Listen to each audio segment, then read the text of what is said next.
নমস্কার বন্ধুরা, আজকে রান্নাঘরে আপনাদের সবাইকে স্বাগত জানাই। আজকে আমি জিরে বাটা দিয়ে পাতলা মাছের ঝোল করে দেখাবো। তার জন্য এখানে আমি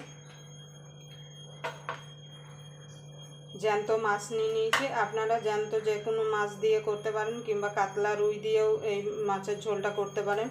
প্রচণ্ড গরম পড়েছে, এই গরমে এরকম জিরে বাটা দিয়ে পাতলা মাছের ঝোল গরম ভাতের সঙ্গে খেতে কিন্তু খুবই অসাধারণ লাগে। আমি এখানে 5 পিস মাছ নিয়েছি, নিয়ে ভালো করে মাছটাকে পরিষ্কার করে ধুয়ে নিয়েছি। এবার আমি নুন হলুদ মাখিয়ে নেব। আপনারা একবার এইভাবে আমার মতো করে বাড়িতে পাতলা জিরে বাটা দিয়ে পাতলা ঝোল করে খেয়ে দেখবেন। গরম ভাতের সঙ্গে কিন্তু খুবই অসাধারণ লাগে। এই গরমে তেল মশলা খেতে একদমই কারোর ভালো লাগছে না। আপনারা প্রথম থেকে শেষ পর্যন্ত ভিডিওটা দেখতে থাকুন যে আমি কিভাবে পাতলা মাছের ঝোল তৈরি করি।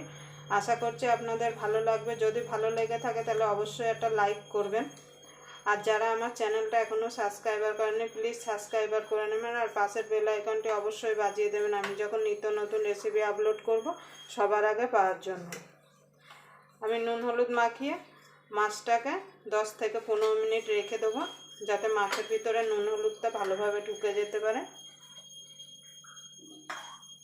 এখানে আমি মাছের ঝোল করার জন্য দুটো মিডিয়াম সাইজের আলু নিয়ে নিয়েছি। একটা ঝিঙে এইভাবে পরিষ্কার করে ছুলে এইভাবে আমি 2 অর্ধেক করে নিয়েছি। আর এখানে কচি পটল 4টে মতো আমি নিয়েছি, নিয়ে ভালো করে ছুলে 2 অর্ধেক করে নিয়েছি। এবার আমি একটা মশলা পেস্ট বানিয়ে নেব। মশলার পেস্টটা বানানোর জন্য এখানে নিয়ে নেব জিরের গুঁড়ো, 1 চামচ ধনের গুঁড়ো,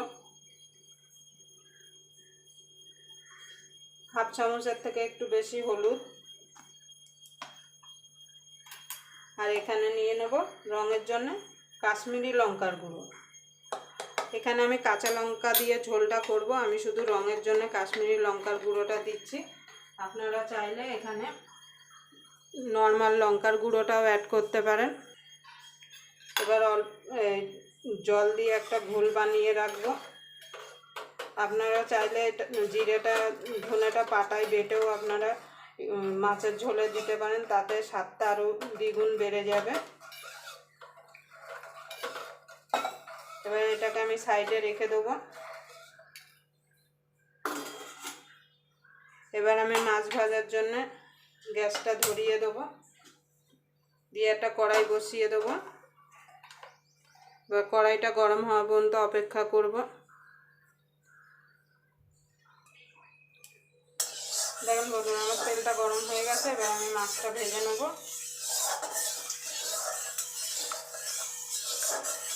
মাছ ভাজার জন্য কিন্তু তেল ভালো মতো গরম করে নিতে হবে, না হলে কিন্তু কড়াইতে মাছগুলো লেগে যাবে। আর নতুন যারা মাছ ভাজবেন তারা অবশ্যই তেলের মধ্যে একটু নুন দিয়ে নেবেন, তাহলে দেখবেন মাছগুলো আর লাগবে না। এবার আমি এক এক করে মাছগুলো তেলে দিয়ে ভালো করে মাছগুলো ভেজে নেব।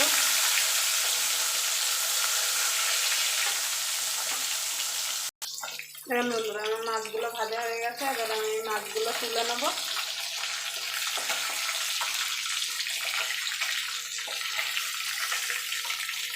এইভাবে আমি বাকি মাছগুলো সব ভেজে নেব।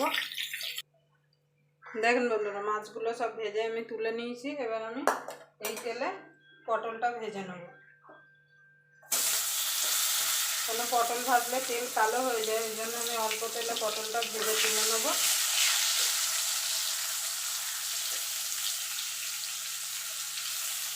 পটলটা ভালো করে ভেজে নিতে হবে, না হলে কিন্তু পটলটা ঝোলে দেওয়ার পরে যখন খেতে যাবেন তখন কিন্তু খটখট একটা আওয়াজ হয়, মানে একটু কাঁচা কাঁচা টাইপের মনে হবে। পটলটা তার জন্য ভালো করে ভেজে নিতে হবে। দেখুন বন্ধুরা, আমার পটলটা ভাজা হয়ে গেছে। এবার আমি পটলটা তুলে নেব।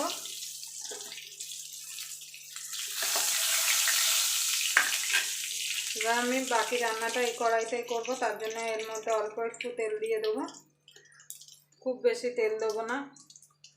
দিয়ে দেবো কালো জিরে ফোড়ন,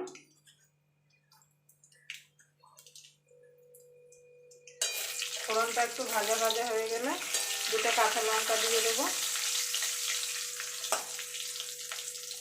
ফোড়নটা ভাজা ভাজা হয়ে গেলে এখানে দিয়ে দেবো আলু।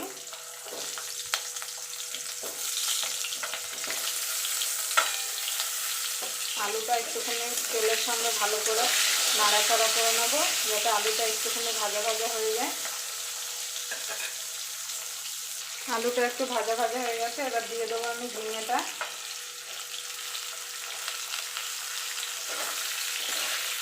ঝিঙেটা দিয়ে মিনিট খানেক একটুখানি নাড়াচাড়া করে নেবো। একটা ছোট্ট টমেটো কেটে রেখেছিলাম, সেটা দিয়ে দেবো। টমেটোটা আপনারা চাইলে দিতেও পারেন, নাও পারেন। দিয়ে ভালো করে একটু নাড়াচাড়া করে নেব। আর এখানে ঝিঙে আলুটা ভাজা ভাজা হয়ে গেছে, আর এখানে যে আমি গুঁড়ো মশলাটা জল দিয়ে গুলে রেখেছিলাম সেটা দিয়ে দেবো। দিয়ে ভালো করে মিনিট 2 মশলাটাকে কষিয়ে নেবো, যতক্ষণ মশলার কাঁচা গন্ধটা চলে না যাচ্ছে। দেখেন বন্ধুরা, এখানে মশলাটা হয়ে গেছে। এবার আমি পটলটা ভেজে রেখেছিলাম সেটা দিয়ে দেবো।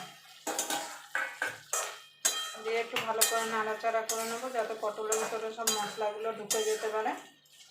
এবার আমি পাশের ওভেনে গরম জল করে রেখেছিলাম, গরম জলটা দিয়ে দেবো। আপনারা অবশ্যই চেষ্টা করবেন গরম জল দিয়ে। গরম জল দিলে কিন্তু ঝোলের স্বাদটা কিন্তু ভালো লাগবে খেতে। যে কোনো রান্নায় যদি আপনারা গরম জল দেন, তার স্বাদটাই কিন্তু আলাদা।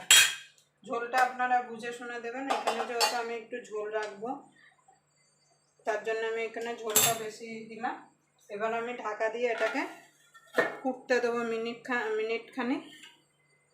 দেখুন বন্ধুরা, মাছের ঝোলটা হয়ে গেছে। এবার আমি মাছগুলো দিয়ে দেবো।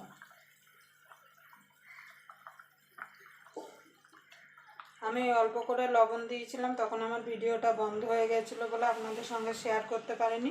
আপনারা লবণটা একটু চেক করে নেবেন, নুনটা।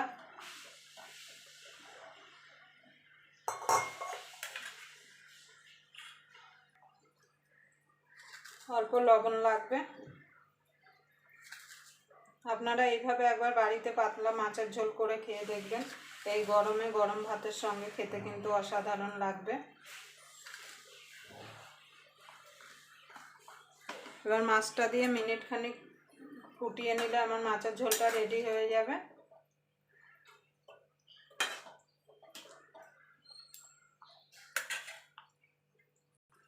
দেখুন বন্ধুরা, আগে আমি তেলে 2টো কাঁচা লঙ্কা দিয়েছিলাম, আর 3টে কাঁচা লঙ্কা আমি দিয়ে দেবো।